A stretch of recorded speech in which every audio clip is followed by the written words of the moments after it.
अस्सलाम वालेकुम नाज़रीन।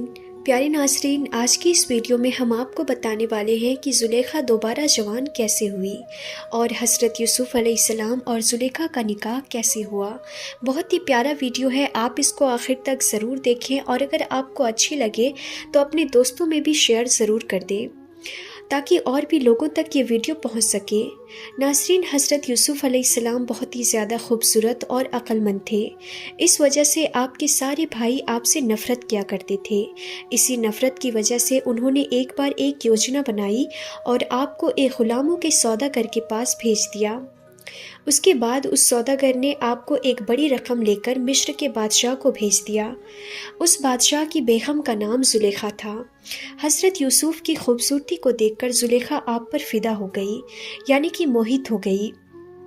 एक दिन ज़ुलेखा धोखे से हज़रत यूसुफ़ को अपने महल के अंदर ले गई और अंदर ले जाकर दरवाज़ा बंद कर दिया और उसके बाद ज़ुलेखा ने अपनी गंदी सोच ज़ाहिर कर दी। ये देखकर हज़रत यूसुफ़ बहुत घबरा गए और सोचने लगे कि अगर मैं ये गलत काम कर लेता हूँ तो फिर मैं अपने रब को क्या मुँह दिखाऊँगा, मेरा ईमान चला जाएगा और अल्लाह की बारगाह में मुझको इसकी सख्त सज़ा भी मिलेगी। और दूसरी ओर अगर मैं ये गलत काम नहीं करूँगा तो ये बादशाह की बेगम है, ये मुझ पर झूठा इल्ज़ाम लगाकर सुबह को ये मुझे मरवा देगी। इसीलिए मैं करूं तो क्या करूं। नाज़रीन, हज़रत यूसुफ़ अलैहिस्सलाम इस बारे में सोच ही रहे थे कि इतने में ज़ुलेखा ने वहां पर रखी एक पत्थर की मुट्ठी पर कपड़ा डालना शुरू कर दिया जिसकी वो पूजा किया करती थी। ये देखकर हज़रत यूसुफ़ ने पूछा कि ये तुम क्या कर रही हो? तो ज़ुलेखा कहने लगी कि ये मेरा देवता है और मैं इसकी पूजा करती हूँ, इसीलिए मैंने इस पर पर्दा डाला है ताकि ये मुझे गलत काम करते हुए ना देख सके।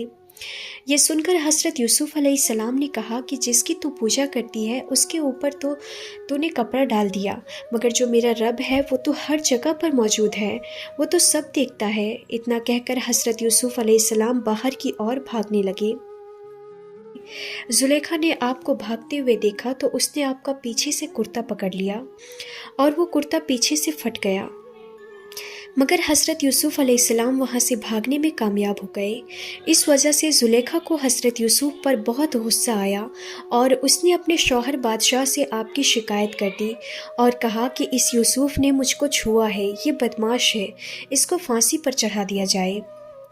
बादशाह हज़रत यूसुफ़ को अच्छी तरह से जानते थे कि वो ऐसा नहीं कर सकते हैं, इसीलिए बादशाह ने इसकी तहकीकात शुरू कर दी। इसके बारे में यूसुफ़ से पूछा गया तो उसने इसके बारे में सब कुछ सच सच बता दिया। फिर बादशाह ने इसके बारे में अपने वज़ीरों और अपने अमीरों से सलाह ली तो उन्होंने कहा कि इस बात का सिर्फ़ एक ही पक्का सबूत है। तो बादशाह ने पूछा कि वो क्या है? तो वो कहने लगे कि अगर यूसुफ़ का कुर्ता आगे से फटा है तो फिर इसमें यूसुफ़ की गलती है, और अगर कुर्ता पीछे से फटा है तो फिर यूसुफ़ वहाँ से भागा है और ज़ुलेखा ने पीछे से उसका कुर्ता पकड़ा है, इसीलिए ज़ुलेखा गलत है। उसके बाद बादशाह ने वो कुर्ता मंगवाया और देखा कि यूसुफ़ का कुर्ता पीछे से ही फटा हुआ था। अब ज़ुलेखा की शर्मनाक हरकत साबित हो गई और हज़रत यूसुफ़ अलैहिस्सलाम को छोड़ दिया गया। नाज़रीन, उसके बाद कुछ दिन गुजरे कि मिस्र के बादशाह का इंतकाल हो गया और ज़ुलेखा बेवा हो गई और अल्लाह की कुदरत से हज़रत यूसुफ़ अलैहिस्सलाम मिस्र के बादशाह बन गए और सारा मिस्र आपके इख्तियार में आ गया और चारों तरफ हज़रत यूसुफ़ की चर्चा होने लगी। और इधर ज़ुलेखा मायूस और परेशान होकर अपने कुछ ज़ेवरात साथ में लिए और एक जंगल में चली गई और वहीं पर एक कुटिया बनाकर रहने लगी।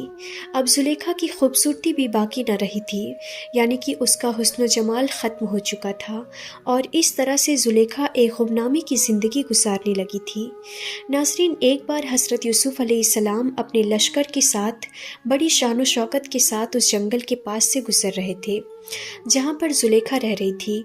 जब ज़ुलेखा को पता चला तो वो अपनी कुटिया से बाहर निकली और वहाँ से हज़रत यूसुफ़ अलैहिस्सलाम को गुज़रते हुए देखकर हैरानी की नज़रों से कहने लगी, पाक है वो ज़ात जिसने नाफरमानी के बाइस बादशाह को ग़ुलाम बना दिया और फर्माबरदारी के सदक़े में ग़ुलाम को बादशाह बना दिया। ज़ुलेखा की जब ये आवाज़ हज़रत यूसुफ़ अलैहिस्सलाम के कानों में पड़ी तो वो रो पड़े और आपने एक ग़ुलाम से फ़रमाया कि जाओ और उस बूढ़ी औरत की हाजत को पूरी करो। उसके बाद वो ग़ुलाम ज़ुलेखा के पास पहुंचा और कहने लगा, ए औरत, तुम्हारी क्या हाजत है? तो वो कहने लगी कि मेरी हाजत तो यूसुफ़ ही पूरी कर सकता है। چنانچہ وہ غلام زلیخا کو ساتھ لیا اور شاہی محل میں اس کو ساتھ میں لے گیا۔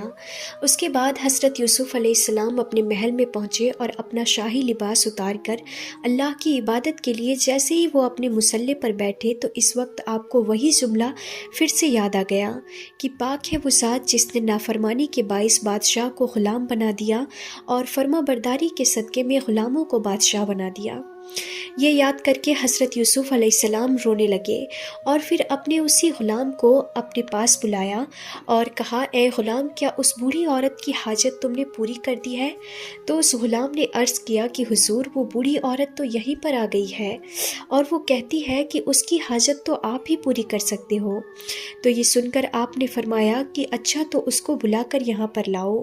پھر زلیخا کو آپ کی خدمت میں حاضر کیا گیا۔ زلیخا نے حاضر ہوتے ہی آپ کو سلام کیا۔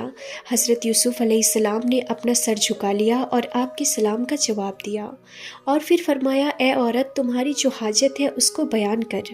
تو وہ بولی، حضور، کیا آپ مجھ کو بھول گئے ہو؟ تو فرمایا کہ تم کون ہو؟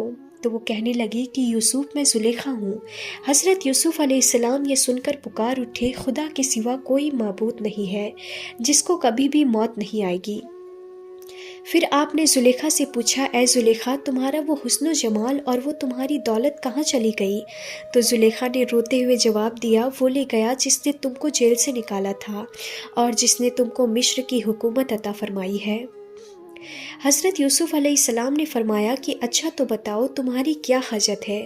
زلیخا نے کہا، کیا آپ میری حاجت پوری فرما دو گے؟ آپ پہلے وعدہ کرو کہ آپ میری حاجت کو پوری کرو گے۔ تو حضرت یوسف علیہ السلام نے فرمایا، میں آپ کی ہر حاجت کو پوری کروں گا۔ تو زلیخا کہنے لگی کہ میری 3 حاجتیں ہیں۔ پہلی حاجت تو یہ ہے کہ میں آپ کے غم میں دن رات رو رو کر اندھی ہو چکی ہوں۔